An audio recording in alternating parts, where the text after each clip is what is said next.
So, this ship decided that it wanted to play the Poseidon Adventure in real life.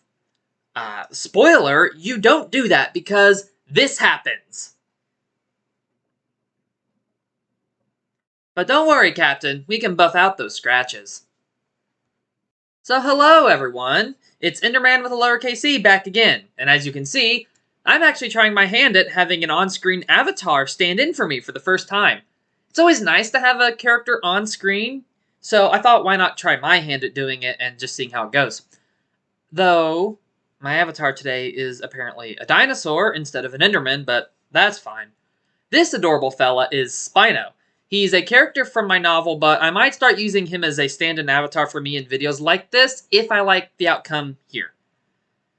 So it'll be more like I'm directly talking to you instead of just being a disembodied voice. So, say hello to my stand-in. Stand-in? I'm my own person, I'll have you know. Oh boy, I made a mistake including you. Apparently he's not going to stay quiet. You are a dinosaur, so you need to be quiet so I can teach the people stuff without you interrupting me. Fine, bite-sized. We'll do it together. Today we are going to be talking about the roll-on, roll-off, or RORO car carrier cargo ship MV Cougar Ace. This ship set a Canadian record for the most vehicles offloaded from a single ship when she delivered 5,214 vehicles at the Fraser River Wharves in Richmond, British Columbia. Now then, that's impressive, but that's not what we're talking about. We're talking about an incident which occurred in July 2006 where she capsized onto her port side at a 60-degree list following a loss of stability incident. I'm going to tell you the story of the ship, of her capsizing, and then after that, I'm going to show you a video of the ship on its side. This isn't a super long topic, and I've been wanting to make a video on it off and on for a few weeks, so here we finally are. If you enjoyed this video and you like videos about stories of ships, check out my video about the disappearance of the SS Wartaw, my video about a 14th century ghost ship that ran aground in Norway and had one of the scariest things ever on board. That one is one of my favorites out of all the ones I've done. It is such an eerie story. And speaking of stories I love, check out my documentary about and my original retelling of the story of the Orang Medan, along with more ghost ships and missing ships videos that I've done. And in the meantime, like and subscribe if you like this video so that I know you want to see more educational videos about topics like this one. And be sure to go check out my most recent documentary as well about the sinking and ghostly sightings of the HMS Eurydice. Okay, enough filler, let's start the story with the history of the ship.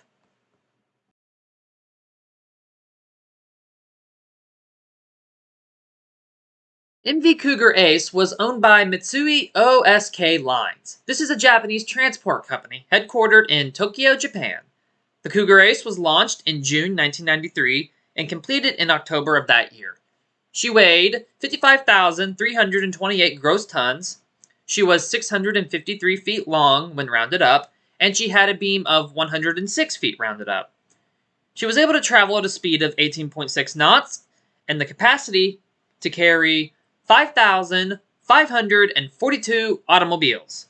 She cost over $100 million to build and was registered in Singapore. As I mentioned, she set a Canadian record for the most vehicles offloaded from a single ship when she delivered 5,214 vehicles, 328 under her full capacity. Ships like the MV Cougar Ace take cars from the factory they're made in and to the faraway lands, as one article put it, where they are later sold to customers.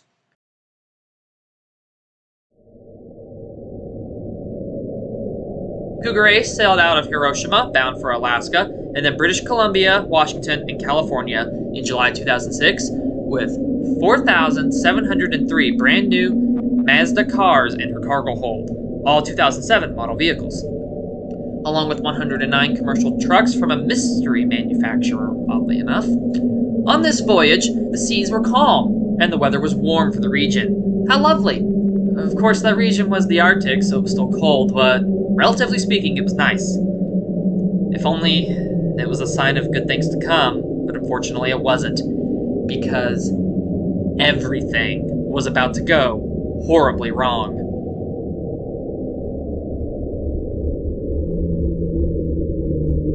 You see, U.S. law requires that ships do an exchange of ballast water. Seawater taken into the ship in foreign lands must be purged out to avoid contaminating local marine environments with non-native species. On July 23rd, the Cougar Ace was performing this action south of the Aleutian Islands. She then lost stability and developed a 60-degree list to port. You see, the water from the starboard ballast tanks were drained without being refilled simultaneously with fresh seawater, and the Cougar Ace was top-heavy. This caused her to be thrown off balance, and she keeled over onto her port side nearly instantly.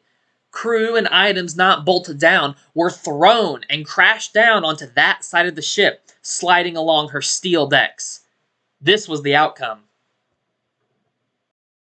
Thankfully, no one was seriously injured. The worst injury was a broken leg, and all 23 crew members would be rescued the next day, around 23 hours after the capsizing, by the U.S. Coast Guard and the 176th Wing of the Alaska Air National Guard. The list increased to nearly 90 degrees. There were reports at the time of the ballast switch of a large wave also striking the ship. It's unknown if this had any effect on balance, but rogue waves are very capable of knocking large ships off balance, so it's possible. And rogue waves are very dangerous because they can literally come out of nowhere and grow to massive sizes. The Lusitania's head-on encounter with a rogue wave is one of the most dramatic I can think of off the top of my head. Look that story up if you've never heard it. It's wild. 5 days after the capsizing, the ship had drifted 100 miles closer to the rocky shoals of the Aleutian Islands. Thankfully, by this point, everyone was safely evacuated, and the ship was still afloat. Now, before we carry on, here is a video of the ship on its side after the capsizing.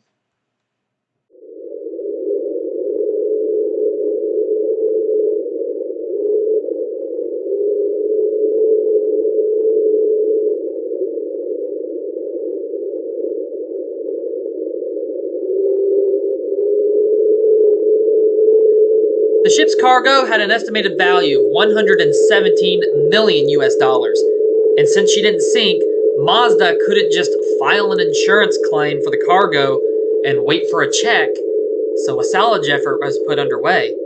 It was both a financial and physical fiasco to try and right the ship.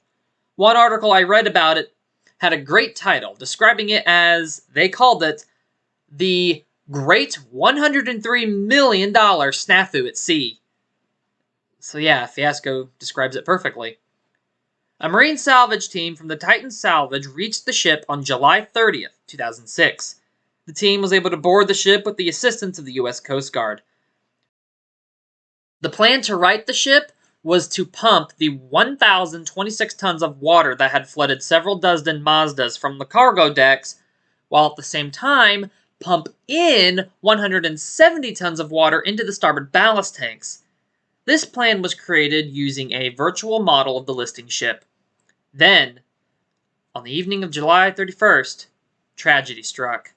So far, the incident had gone as well as it could have. None of the crew died and the ship hadn't sunk. But something terrible finally happened. While departing the Cougar Ace to board the tugboat Emma Floss, I've also seen a source say he was going to another tugboat called the Sea Victory, Marty Johnson, who had been the one to create the plan to right the ship, slipped, and he fell 80 feet along the ship's stern. He struck his head during the fall and landed on a winch. He was evacuated by the Coast Guard to receive medical attention, but died an hour later. This was the only death in the whole capsizing incident. Shortly after this, using the tugs Sea Victory, Gladiator, and Emma Foss, the MV Cougar Ace was towed to the north side of the Aleutian Islands to protect her from the weather. It was then taken to Unalaska Island. Really? Unalaska? Do they not like Alaska there? Oh, okay, yeah, that was a terrible joke. There's a reason I don't do stand-up. Yeah, that was pretty bad. Really? You don't have to be here. Hey, now.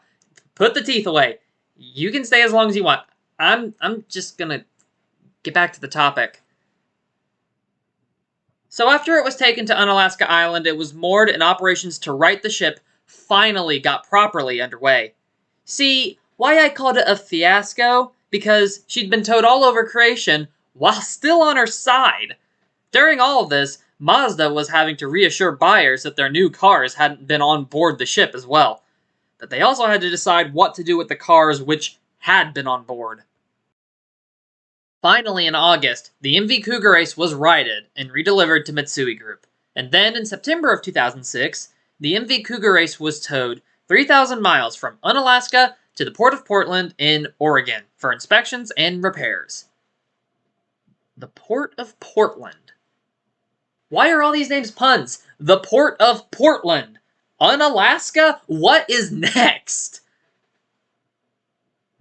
Despite the ship laying on its side for basically a month, most vehicles weren't damaged. Only 86 had either broken free, been hit by one which broke free, or suffered any kind of damage from the flooding.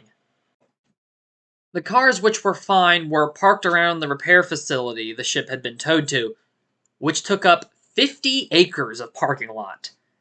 There were that many cars on board that ship. There was a lot of debate as well, what to do with the cars, and it's kind of a wild topic. And so if you want to learn about that and check out the article I linked in the description, there was some pretty wild stuff that happened. It would be way too off topic to talk about here, because I don't want to make the video get super off topic, so I'm not going to include it in the video, but it's worth reading. There's some wild stuff.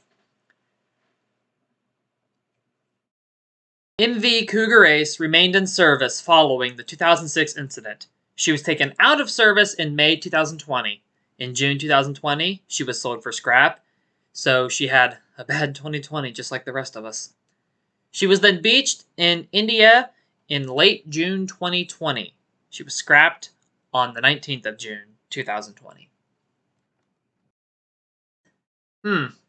Japanese-owned ship capsizing in the Pacific Ocean. Is this the start of that new Godzilla movie Toho is making? Because that is exactly how the original Gojira started. I, for one, welcome our new radioactive overlord Gojira. Okay, jokes aside, what do you think? Not about whether Godzilla sank the ship, just about the story. I thought it was interesting. It's kind of hard not wanting to know what happened when you see pictures of this giant ship just laying on its side in the middle of the ocean. Yeah, seeing those pictures was enough for me to decide weeks, like nearly 2 months ago that I wanted to make this video. And I finally did it, and I hope you enjoyed the video. Like and subscribe if you did, so I know you like this content and you want to see more of it in the future. And if you like stories like this, check out the videos I mentioned at the beginning for more content like this. There are some really interesting stories in those videos, and I think you'll enjoy them if you like shipwreck stories like this one. And I've teased it, so if you want to see a video about what happened on the Felicity Ace, let me know and I'll be happy to do it at some point. Next topic is my long-promised video about the fire thief dromaeosaur. That's right, we are finally going to be talking about the Pyroraptor. Until then, thank you for watching, and have a good one. Well, that went well. I expected you to interrupt me more. Just wait till next time. Yeah, maybe you'll just have a one-off appearance.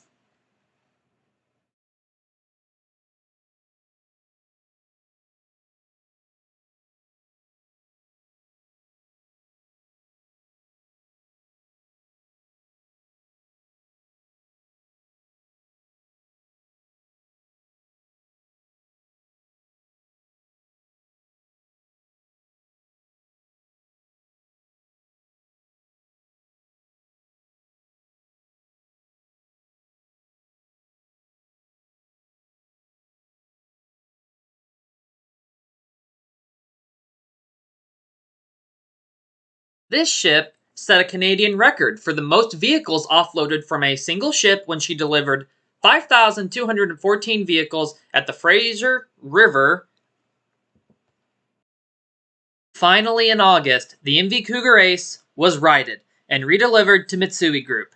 And then in September of 2006, the Cougar Ace was towed 3,000 miles from Unalaska to the Port of Portland in Oregon. Why are all these names pun?